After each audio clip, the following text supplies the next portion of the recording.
which doesn't do it, holds low income affordable. And this is where policy low income.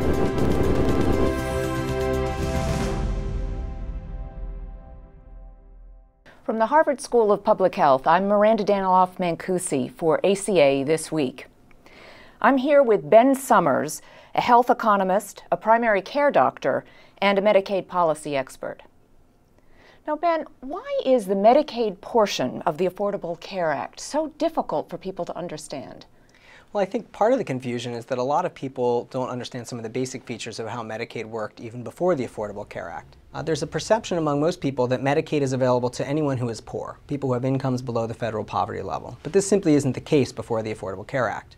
In general, you had to have both a low income and be in a particular category of eligibility. And these categories included for pregnant women, for people with disabilities, for parents of minor children who lived at home with them. If you weren't in one of these categories, it didn't matter how poor you were, in most states in the country you weren't eligible for Medicaid.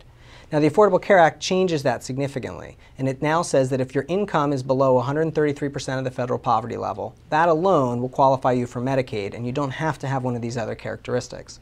In some senses, the ACA gives the country the Medicaid program a lot of people already thought we had. But adding to the complexity is that the Supreme Court ruled in 2012 that states had the option of whether they wanted to participate in this major expansion. So to date, about half of the states are doing so. 25 states in the District of Columbia are expanding Medicaid. The other 25 not yet. Some of those states are steadfast and say there's no way they're going to do this. It's too costly, or they don't want the extra federal involvement in their state healthcare system. But other states are considering it. They're looking to negotiate more flexibility with the federal government, and that may be something that will change further over time. So on the Medicaid portion of the Affordable Care Act, what should we be looking for in the next week or the next month or the next several months? Well, I think the first thing is how the expansion's going in terms of getting people signed up in the states that are expanding. So if we look back at previous insurance expansions, things like the creation of the Children's Health Insurance Program in the 90s, some of the states that have expanded Medicaid before the Affordable Care Act, including since 2010. And what we see is that it takes time. Enrollment doesn't happen overnight. In particular, if you look at some of the states that have been doing the Medicaid expansion under the ACA early, 3 years in, they often still had steadily increasing enrollment month by month, because people take time to learn about the program, to figure out the application process, and to actually get enrolled. So we'll have to watch that as it continues to unfold in different states.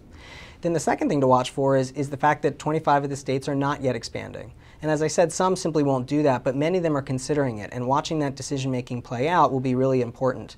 The negotiations for flexibility with the federal government are key here, because some states want to have control to charge copays, premiums to people in Medicaid, to give them financial incentives for healthy behaviors. And in places like Pennsylvania and Tennessee, this could be the key determining factor of whether they do go ahead and expand. So those are the two big things I'd be watching for over the next year or so.